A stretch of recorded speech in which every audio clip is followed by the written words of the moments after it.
यत्तु प्रत्युपकारार्थं फलमुद्दिश्य वा पुनः दीयते च परिक्लिष्टं तद्दानं राजसं स्मृतम्।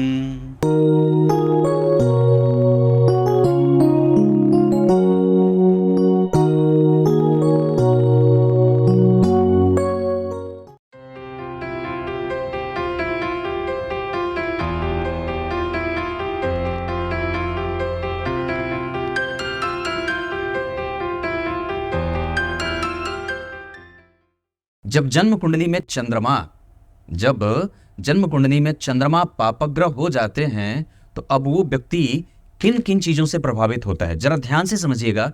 अगर जन्म कुंडली में चंद्रमा पापग्रह होंगे तो व्यक्ति अपने इनकम के सोर्स को लेकर के कमजोर रहेगा, या उसके जिस भाव के अधिपति चंद्रमा होंगे अब वो भाव उस कुंडली के लिए कमजोर हो जाएगा। अगर चंद्रमा आपकी कुंडली में पापग्रह बन रहे हों तो, जैसे शुक्ल पक्ष के अष्टमी से लेकर के और कृष्ण पक्ष के नौमी तिथि तक के चंद्रमा शुभग्रह कहे जाते हैं, और कृष्ण पक्ष के नौमी तिथि से लेकर के शुक्ल पक्ष के सप्तमी अष्टमी तक के चंद्रमा शुभ पापग्रह कहे जाते हैं। अब यही जो चंद्रमा का कैटेगराइजेशन है वो ये बताता है कि व्यक्ति के जीवन का जो ढर्रा है वो कैसा रहने वाला है, उसके पास धन कैसा है, उसका मन कितना विक्षिप्त है, वो मन से कितना मजबूत है, उसकी आंतरिक गतिविधि और अंदर में जो चीजें चल रही हैं, जो ट्रांसपोर्ट वाला क्षेत्र है, जैसे विचारों का आदान प्रदान, ये कैसा रहने वाला है, उसकी बुद्धि कितनी निर्मल है, उसके भाव कितने जागृत हैं और सुसुप्त हैं, वो इमोशनल कितना है, वो ज्ञान को समझने में उसकी मन की स्थिति कितनी दयालुता से युक्त है, उसका मन कितना हृदय पटल कितना साफ है, और यही नहीं वो ईर्ष्या से कितना भरा है। आपको एक बड़ी अच्छी बात बताऊं, अगर चंद्रमा जिस व्यक्ति की कुंडली में पापग्रह हो करके बैठे हों वो व्यक्ति कुटिल भी हो जाता है।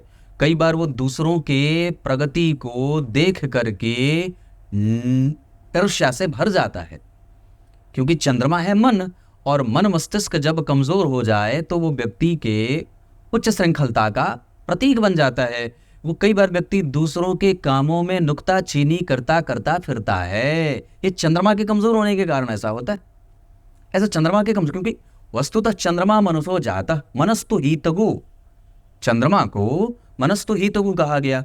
अब जब चंद्रमा डिफिशिएट करेंगे, कमजोर करेंगे, अपनी स्थिति से वो पद से च्युत हो जाएंगे तो गड़बड़ी होगी, और इसी कारण से व्यक्ति के मन मस्तिष्क में उठने वाले सारे ही मनोभाव पीड़ित होते हैं, रोगजनक होते हैं, रोग से युक्त होते हैं, कलुषित होते हैं, कठोर होते हैं, बहुत ज्यादा द्रवित हो जाते हैं।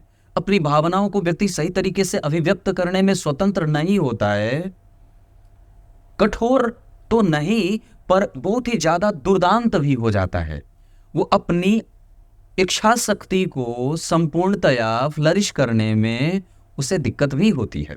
यहाँ के चंद्रमा इतने ज़्यादा प्रभावशाली होते हैं कि आपकी कुंडली में बैठने वाले जितने ग्रह हैं वो सब उनसे ही रेगुलेट होते हैं। नक्षत्र मंडल के अंतर्गत, नक्षत्र मंडल से होते हुए 2700 नक्षत्र के जो पति देव हैं वो जब हमारे नज़दीक से गुजरते हैं, यूं गुजरते हैं सबसे ज़्यादा नज़दीक, तो वो यूं हमें प्रभावित करते हैं जिसका असर सिर्फ समुद्र के ज्वार भाटा पे ही नहीं, हमारे विचारों में भी उठ रहे ज्वार भाटा को प्रभावित करता है।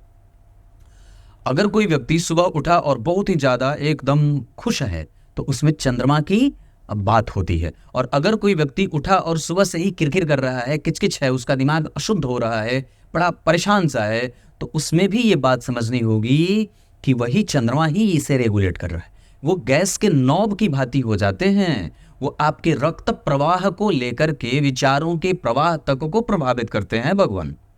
ये ऐसे ग्रह हैं जिन पे सारे ग्रहों का फलादेश टिक जाता है, और अगर ये थोड़े से भी विचलित हो जाते हैं, 12 में बैठ जाएं, 6वें बैठ जाएं, 8वें बैठ जाएं, पीड़ित हो जाएं, पापग्रह शनि राहु से दृष्ट हो जाएं, मंगल से प्रभावित हो जाएं, गुरु का प्रभाव न हो, गुरु से सकट दोष में हो, द्वितीय द्वादश में हो जाएं, 6वें 8वें हो जाएं, गुरु से शुक्र से संपर्क न करते हों, अगर शुक्र की दृष्टि चंद्रमा पे पड़ जाए, मान लीजिए अश्विनी नक्षत्र के चंद्रमा हो या किसी भी नक्षत्र की बात थोड़ी देर के लिए रुक दे, तो अगर चंद्रमा के ऊपर शुक्र की दृष्टि पड़ जाए तो व्यक्ति पुरुष संतति से ज्यादा स्त्री संतति प्राप्त करता है। अब दाम्पत्य तो बहुत अच्छा हो जाए, पर कई बार उसमें नक्षत्र के चरण के अधिपति या नक्षत्र का संबंध अगर खराब हो जाए तो व्यक्ति की पत्नी को रोगी भी बना देते हैं और व्यक्ति स्वयं भी रोगी हो जाता है।